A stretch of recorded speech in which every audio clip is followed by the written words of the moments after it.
ආදරණීය දිනපොතට ඔයාලව ආදරයෙන් පිළිගන්නවා. අද චොක්ලට් බිස්කට් වලින් පුඩිමක් හදමුද? එන්නකෝ ඉතින්. මම මුලින්ම කරේ චොක්ලට් බිස්කට් වල මැද තියෙන ක්‍රීම් ටික වෙනම භාජනයකට අයින් කරගත්තා.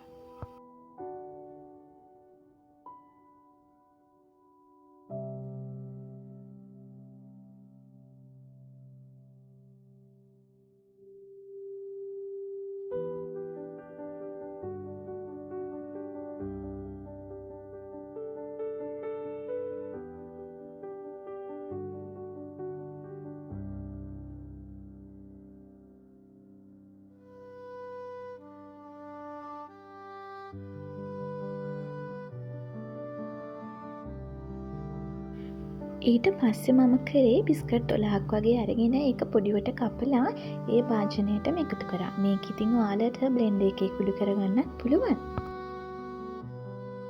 ඊට පස්සේ පොඩිවට කපාගත්තපු බිස්කට් ටිකයි චොක්ලට් බිස්කට් එකේ ක්‍රීම් ටිකයි හට්ටියකට දාලා ඒක ලිපේ තියලා තව මම දෑව ඒකට දිය කරගත්තපු පිටිකිරි. ඉතින් ඔයාලට මේ වෙලාවේදී ඒකට ෆ්‍රෙෂ් මිල්ක් උනත් එකතු කරගන්න පුළුවන්. ඉතින් ඒ ඔක්කොම දාලා ඝන බැටර් එකක් වගේ වෙනකම් මම මේක හදාගත්තා.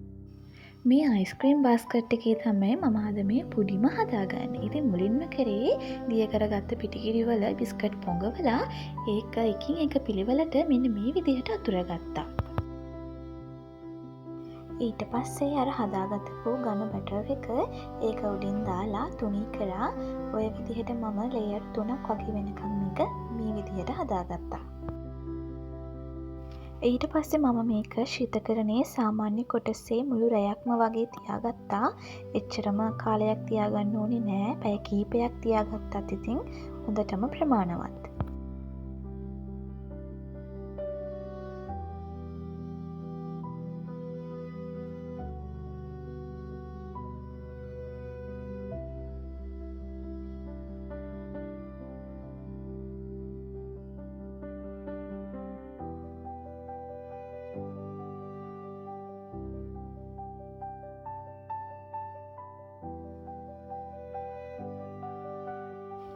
ඊට පස්සේ මම ඒකට චොක්ලට් එකක් දිය කරලා දාලා තව රටකචු ටිකකුත් ඉහලා තව ටිකක් එක ලස්සන කරගත්තා.